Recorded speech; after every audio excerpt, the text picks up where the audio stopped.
مومنو، اپنے آپ کو اور اپنے اہل و عیال کو اس آگ سے بچاؤ جس کا ایندھن آدمی اور پتھر ہوں گے، اور جس پر تند خو اور سخت گیر فرشتے مقرر ہیں۔ وہ کسی حکم کی جو اللہ ان کو دیتا ہے نافرمانی نہیں کرتے، اور جو حکم ان کو ملتا ہے اسے بجا لاتے ہیں۔ کافرو، آج بہانے مت بناؤ،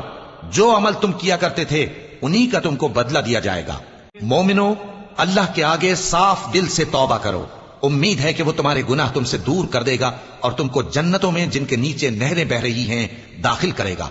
اس دن اللہ پیغمبر صلی اللہ علیہ وآلہ وسلم کو اور ان لوگوں کو جو ان کے ساتھ ایمان لائے ہیں رسوا نہیں کرے گا،